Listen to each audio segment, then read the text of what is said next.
सभी का नमस्कार। आज जो हमारा टॉपिक है वो है अक्षांश और देशांतर रेखाएं। अक्षांश और देशांतर रेखाओं में आप देखो, जो ये जो रेखा है मैंने डार्क में कर रखी है। ये रेखा, ये कौन सी रेखा है? भूमध्य रेखा है, जो कि 0 डिग्री अक्षांश रेखा है। देखो पृथ्वी, पूरी पृथ्वी है ये क्या है? पूरी पृथ्वी है। ठीक है जी सर, ये पृथ्वी है गोल।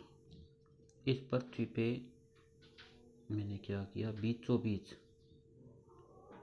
बीच मैंने इसको एक रेखा खींच दी। काल्पनिक रेखा है, मैं थ्योरी भी आगे आपको बताऊंगा। काल्पनिक रेखा है। इसमें फिर मैंने क्या किया, ये जो आपको बीचों बीच दिखाई दे रहा है, ये केंद्र से गुजरने वाली एक काल्पनिक रेखा। जो आप ग्लोब दिखोगे, ग्लोब के अंदर एक बीच में से गुजरती है। 23 डिग्री 23.5 डिग्री झुकी हुई जो पृथ्वी का कोण है, उसी वजह से पृथ्वी वैसे 5 डिग्री झुकी हुई है। तो उत्तरी ध्रुव और दक्षिण ध्रुव से मिलाने वाली ये अंदर से, ये क्या है? अक्ष है। क्या है ये? अक्ष। ये अक्ष है, ये है अक्ष, ये अक्ष है। ठीक है जी। इस अक्ष पे क्या किया, इस अक्ष पर हमने ऐसे ऐसे काट कर भूमध्य रेखा के समांतर हमने रेखाएं खींच दी। ये लो 1 2 3 0 डिग्री, 0 से हमने उत्तरी ध्रुव तक 90 रेखाएं खींच दी। इधर 90 रेखाएं खींच दी दक्षिणी ध्रुव तक, ये 90 रेखाएं। तो पृथ्वी को 2 गोलार्ध में बांट देती है। कौन सी? अक्षांश रेखाएं। भूमध्य रेखा पृथ्वी को 2 गोलार्ध में बांटती है, उत्तरी अक्षांश और दक्षिणी अक्षांश। और अक्षांश रेखाएं क्या करती है? अक्षांश रेखाएं जलवायु का निर्धारण करती है अक्षांश रेखाओं के द्वारा। तो ये 3 रेखाएं महत्वपूर्ण रेखाएं जो बता रहा हूँ वो है कर्क रेखा, 23.5 डिग्री कर्क रेखा जो कि काल्पनिक रेखा है। और ये 23.5 डिग्री दक्षिण अक्षांश वाली मकर रेखा, 66.5 डिग्री आर्कटिक रेखा आर्कटिक वर्त बनाती है और अंटार्कटिक वर्त बनाती है। ये 66.5 दक्षिणी अक्षांश वाली। तो उत्तरी अक्षांश और दक्षिणी अक्षांश, भारत अक्षांश की दृष्टि से भारत किस अक्षांश में है? तो भारत है वो उत्तरी गोलार्ध में है अक्षांशीय दृष्टि से। भारत का अक्षांशीय विस्तार मुख्य भूमि है कन्याकुमारी से लेकर जो कश्मीर में है, कश्मीर तक कितना है? इंदिरा कोल है, वहाँ तक कितना है? 37 डिग्री 6 से ले 8 डिग्री 4 मिनट से लेकर 37 डिग्री 6 क्या है? हमारा अक्षांशीय विस्तार है। अक्षांशीय विस्तार यानी इतने अक्षांशों में फैला हुआ है राजस्थान भारत है, इसी भारत में ही राजस्थान स्थित है। तो अक्षांश रेखा की हम थ्योरी पढ़ लेते हैं। अक्षांश रेखाएं क्या है? एक काल्पनिक रेखाएं हैं। अक्षांश रेखाएं काल्पनिक रेखा है। पहली बात तो ये अक्षांश रेखा क्या है? एक वास्तव में नहीं है। आप जाकर ग्लोब के ऊपर देखोगे कि यार कहाँ है अक्षांश रेखाएं। तो अक्षांश रेखा क्या है कि काल्पनिक रेखा है जो कि बनाई हुई सुविधा की दृष्टि से बनाई हुई है। अक्षांश रेखा, अक्षांश का संधि विच्छेद करते हैं अक्ष प्लस अंश।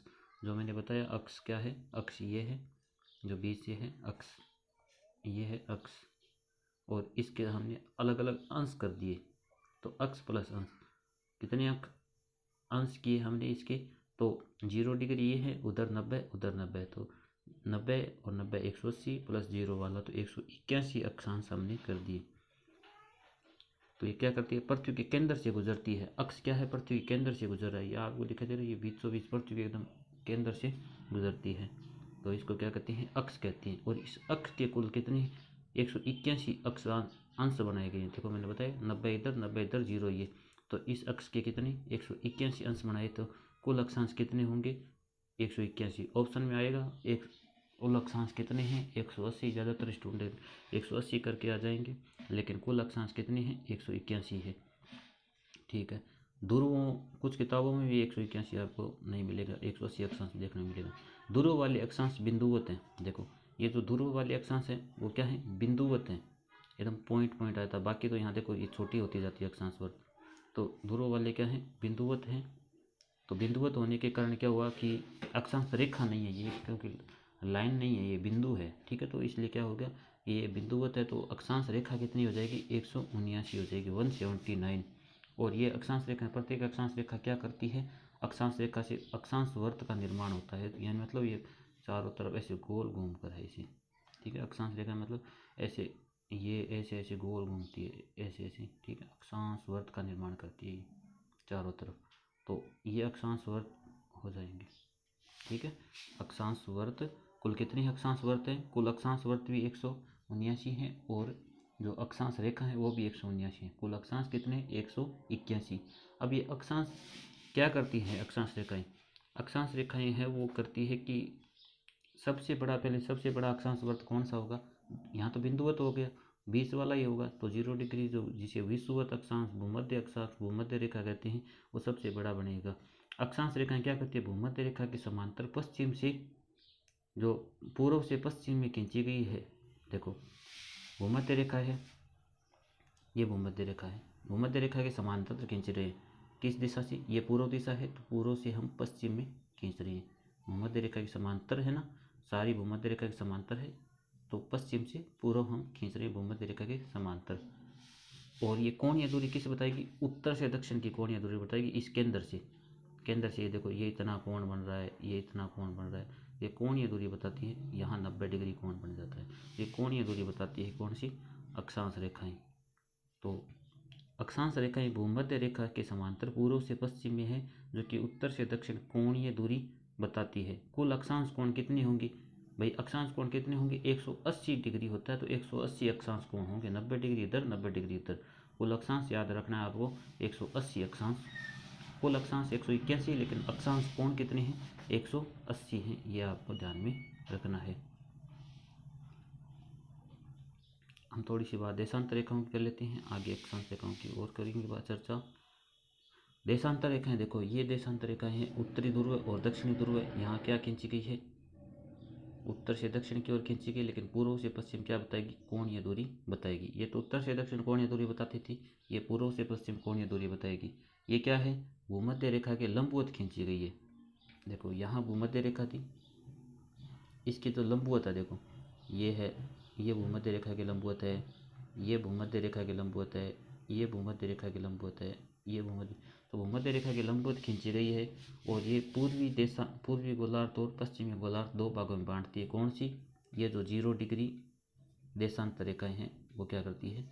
0 डिग्री देशांतर रेखा भी है, जिसको हम GMT बोलते हैं, ग्रीन मीन टाइम, यानी ग्रीनविच टाइम, जो ग्रीन मध्याह्न टाइम बोलते हैं, जो कि लंदन से गुजरती है। ये ग्रीनविच क्या है? एक प्रयोगशाला है, ठीक है, वेधशाला, लंदन से गुजरती है। समय का निर्धारण बताती है कि कौन सा कितने घंटे। यहाँ 0 डिग्री 0, हमारे यहाँ मानक समय लिया 82.5 डिग्री, तो 82.5 डिग्री से इसके अकॉर्डिंग हम क्या है? 5.5 घंटा क्या है? हम प्लस हैं। 1 डिग्री बराबर कितना होता है? 4 मिनट होता है, ठीक है।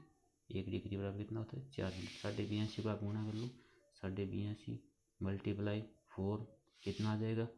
तो 2 और 2 चौके 8, 0, देख लो 2 और हासिल लगाई, 2 चौके 8, 0, 1 हासिल लगे, 8 चौके 32 और 1 33, 330 मिनट। 330 मिनट में कितने होते हैं? तो 300 मिनट में 5 घंटे होते हैं, 30 मिनट में 5 घंटे 30 मिनट, ठीक है। तो ये अक्षांशीय जो समय देशांतर रेखा बताती है। देशांतर रेखा भी क्या है? काल्पनिक रेखा है, हम नहीं देख सकते। देश प्लस अंतर संधि विच्छेद करते हैं, तो देश अंतर यानी देश के बीच का अंतर बताती हैं। और स्थान विशेष के समय का निर्धारण करती है। स्थान विशेष के समय बता रहे हैं ना कि हाँ लंदन में क्या टाइम हुआ है और भारत में क्या टाइम हुआ है, कहीं दिन होता है कहीं रात होती है, तो उस वजह से वो टाइमिंग के अकॉर्डिंग है। कई रूस तो कई जोनों में बंटा हुआ है। भूमध्य रेखा की लंबवत उत्तर से दक्षिण खींची गई है। देखो भूमध्य रेखा की क्या है? लंबवत खींची गई है, बताया मैंने, और उत्तर से दक्षिण खींची गई है। भूमध्य रेखा की लंबवत खींची गई है उत्तर से दक्षिण। कुल देशांतर कितने हैं? 360 है।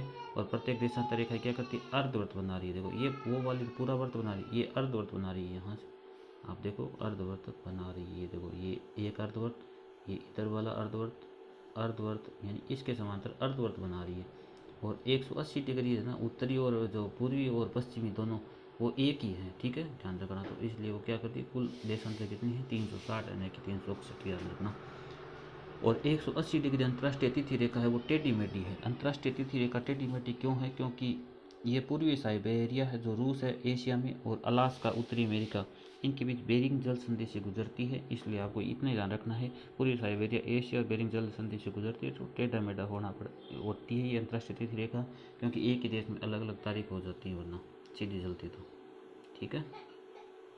दो अक्षांशों के बीच देखो देशांतर रेखा वाले बात कर लेते हैं। 0 डिग्री देशांतर रेखा पृथ्वी को दो गोलार्ध, पूर्वी गोलार्ध और पश्चिमी गोलार्ध में विभाजित करती है।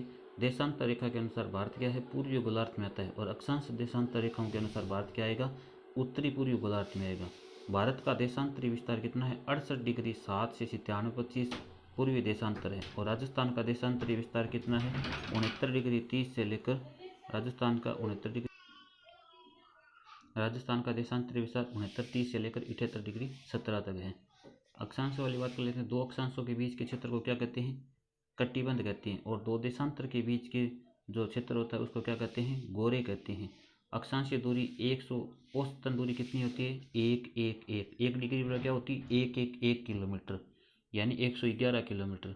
भूमध्य रेखा पर सबसे कम होती है 110.6 किलोमीटर। और ध्रुवों पर धीरे धीरे ध्रुवों की तरफ जाएंगे तो अक्षांशीय दो अक्षांशों के बीच की दूरी है वो बढ़ती जाएगी, और ध्रुवों पर कितनी हो जाएगी, 111.7 किलोमीटर हो जाएगी। और यही केस क्या है, जो देशांतर रेखा है इसमें उल्टा है। देशांतर रेखाओं में क्या होगा, जो भूमध्य रेखा है, भूमध्य रेखा पर क्या होगा, अक्षांशीय मतलब जो है वो होगी ज़्यादा, और ध्रुवों पर क्या होगी, ध्रुवों पर 0 हो जाएगी वो दूरी, ठीक है। तो 0 डिग्री अक्षांश रेखा भूमध्य रेखा की पृथ्वी को 2 भागों में उत्तरी गोलार्ध दक्षिणी गोलार्ध में विभाजित करती है। और भारत उत्तरी गोलार्ध में स्थित है। भारत अक्षांशीय विस्तार मुख्य भूमि का 8 डिग्री 4 से 37 है। और जो हमारा इंदिरा पॉइंट है, इंदिरा पॉइंट जो कि अंडमान निकोबार में द्वीपीय समूह में है, वो वहाँ 6 डिग्री 4 से लेकर 37 डिग्री 6 है। इस प्रकार हम कह सकते हैं भारत उत्तरी पूर्वी गोलार्ध में है। अक्षांश व देशांतर रेखाओं के जो जाल बनाते हैं, ये जो जाल बन रहा है, ये जो जाल है, इस जाल को क्या कहते हैं, एक जाल को वर्गाकार जो बन रहा है उसको ग्रिड कहते हैं। क्या कहते हैं, ग्रिड कहते हैं। और कटिबंध या जोन किसको कहते हैं, कटिबंध या जोन दो अक्षांशों के बीच के क्षेत्र को कटिबंध कहते हैं। दो देशांतरों के बीच के क्षेत्र को क्या कहते हैं, गोरे कहते हैं। और 180 डिग्री हमने सब लोग पढ़ लिया, कोणा बनाती है। दो देशांतरों के बीच की दूरी गोरे कहलाती है। देशांतर रेखा को प्रधान या अमृत रेखा भी कहा जाता है। देशांतर रेखाएं अर्धवृत्त बनाती है। कुल देशांतर 360 हैं। मध्य रेखा की लंबवत उत्तर से दक्षिण खींची गई स्थान विशेष के समय का निर्धारण करती है। ये जो मैं बात बता रहा हूँ, ये कर्क रेखा, मकर रेखा, तो कर्क रेखा है वो भारत के 8 राज्यों से गुजरती है। और कर्क रेखा राजस्थान के 2 जिलों से गुजरती है, डूंगरपुर और बांसवाड़ा। ये आर्कटिक रेखा है, ये मतलब ये डिसाइड करती है जलवायु कैसी होगी। और देशांतर रेखा है वो तिथि और समय को निर्धारित करती है। और अंतर्राष्ट्रीय तिथि रेखा ये जो समय निर्धारण करती है, और ये क्या करती है, जलवायु को निर्धारण करती है। क्या होता है, देखो यहाँ सूर्य है, ये जो सूर्य लाल कलर कर लेते हैं, सूर्य, ये सूर्य, ये है सूर्य। सूर्य क्या करता है, पृथ्वी की जो झुकनी होने के कारण क्या करता है, सूर्य यहाँ पहले सीधा चमकता है भूमध्य रेखा पर, तो यहाँ गर्मी ज़्यादा। फिर ये सूर्य क्या करता है, उत्तरायण जाता है कर्क रेखा पर, तो यहाँ जब 21 जून को चमकता है तो यहाँ क्या होता है, गर्मी ज़्यादा होती है 21 जून को उत्तरी गोलार्ध में। फिर ये क्या करता है, सूर्य वापस आ जाता है यहाँ 22 सितंबर, 23 सितंबर और 22 दिसंबर को क्या होता है, 22 दिसंबर को यहाँ चला जाता है सूर्य, 22 दिसंबर और 23 मार्च, ठीक है ना, 22 सितंबर और 23 मार्च के बीच यहाँ। और यहाँ है सूर्य जो 22 दिसंबर को मकर रेखा के ऊपर सीधा चमकता है, इसका भी हमें ध्यान रखना है। तो ये सारे मतलब सूर्य के जलवायु का निर्धारण करते हैं सूर्य के माध्यम से। सूर्य की जो गति होती है, उसके अलावा पृथ्वी की गति होती है, पृथ्वी का गुरुत्वाकर्षण होता है, पृथ्वी की सूर्य से औसत दूरी कितनी होती है, अपसौर उपसौर जो कि है वो सारी हम आगे की नेक्स्ट क्लास में हम अध्ययन करेंगे। धन्यवाद।